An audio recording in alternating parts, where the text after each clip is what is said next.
Moin, hier ist Timo. Ich melde mich heute aus Eckernförde und mache das Wunschrezept von Carol. Viele Grüße. Es gibt Fischsuppe.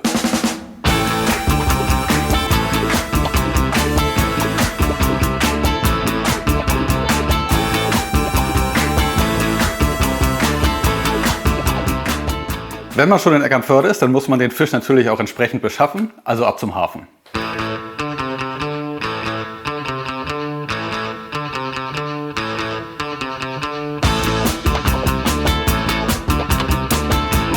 Da vorne stehen die Fischkutter.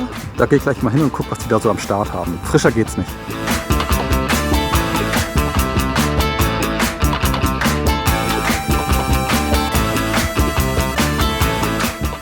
So, ich bin wieder zurück. Die anderen Zutaten hatte ich schon gestern geholt, deswegen können wir sofort loslegen.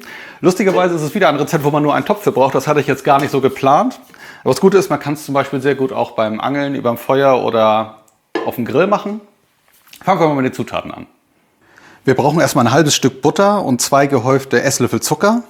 Dann brauchen wir ein Bund Frühlingszwiebeln, eine Stange Lauch, 2 Teelöffel Kräuter de Provence, ein paar Lorbeerblätter und 200 Milliliter Weißwein. Ich hatte gerade keinen da, deswegen habe ich Rosé genommen. Dann brauchen wir noch Sellerie. Ich habe hier einen halben genommen, 3 Kartoffeln, eine Dose gehackte Tomaten. Da ich das vorgeschnittene Suppengemüse nicht bekommen habe, habe ich jetzt hier noch ein bisschen mehr frisches Gemüse genommen. Zum Beispiel 2 Zwiebeln, ein bisschen Staudensellerie, 2 Möhren und eine Dose Gemüsemix, wo Mais, Erbsen und ein bisschen Paprika drin ist. Dann brauchen wir noch frisch gemahlenen Pfeffer und Salz. Pfeffer so ungefähr 1 Teelöffel und Salz so ungefähr 3 Teelöffel. Das gucken wir nachher. Ja, dann natürlich irgendein Fisch, auf den man Bock hat, oder Muscheln, je nachdem, was man machen will. Der Fisch war schon filetiert. Ich habe ihn jetzt noch in Stücke geschnitten. Ein paar von den Gemüsezutaten benutze ich wirklich immer. Die sind super wichtig, wie zum Beispiel dieser halbe Sellerie hier oder die Stange Lauch oder das Bund Frühlingszwiebeln. Andere, wie zum Beispiel die Zwiebeln, Staudensellerie und Möhren, die ersetze ich auch ganz gern mal, wenn ich es mir einfach und schnell machen will, durch eine Tüte tiefgekühltes, vorgeschnittenes Suppengemüse. Okay, dann fangen wir mal mit dem Schnibbeln an. Als erstes schneide ich den Lauch und die Frühlingszwiebeln klein und packe das zusammen in eine Schüssel schon mal.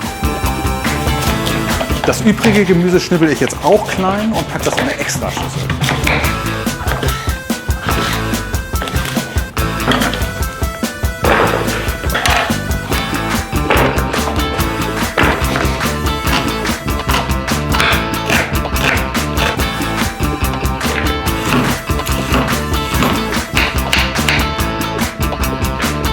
Das Kraut hinten dran, das schmeiße ich nicht ganz weg, davon kann ich auch ein bisschen mit reintun.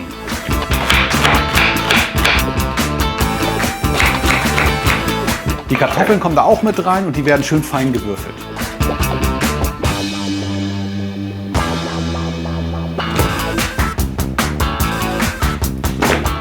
So, nach dem ganzen Geschnibbel kommt jetzt der spaßige Teil. Ich fange damit an, den Zucker in der Butter aufzulösen. Und nach einiger Zeit packe ich dann die erste Schüssel, also die Frühlingszwiebeln und den Lauch mit rein und auch die Kräuter de Provence und die Lorbeerblätter. Und das Ganze lasse ich dann ein bisschen brutzeln. Wenn das ganze Zeug ein bisschen vorgegart ist und sich das Aroma entfaltet hat, dann lösche ich mit dem Wein ab und reduziere. Jetzt packe ich die zweite Schüssel mit dem übrigen Gemüse dazu und lasse es wieder ein bisschen brutzeln, und zwar unter ständigem Rühren, damit das nicht anbrennt. Danach fülle ich so weit mit heißem Wasser auf, wie der Topf mit Gemüse gefüllt ist. Also gerade so weit, dass alles bedeckt ist und schwimmt. Und dann gebe ich noch die Dose gehackte Tomaten dazu. Nochmal gut durchrühren und dann erstmal aufkochen lassen. Jetzt packe ich den Deckel rauf. Ich will ja die ganze Flüssigkeit für die Fischsuppe oder eben die Muscheln behalten. Und dann lasse ich das für mindestens eine halbe Stunde, vielleicht auch ein bisschen mehr, bei mittlerer Hitze köcheln. Jetzt kommt der schwierige Teil, das Abschmecken. Also den Teelöffel Pfeffer, den kann man sowieso dazugeben. Da kann man eigentlich nichts mit falsch machen. Beim Salz muss man ein bisschen vorsichtig sein. Ich würde erstmal mit einem Teelöffel anfangen und dann teelöffelweise oder immer einen halben dazugeben und gucken, bis es passt. Die Menge an Salz kann halt stark variieren, je nachdem, wie viel Gemüse und Wasser man im Topf hat. Am Schluss dann einfach nur noch Fisch rein, Deckel rauf und wieder bei mittlerer Hitze ungefähr 10 Minuten warten.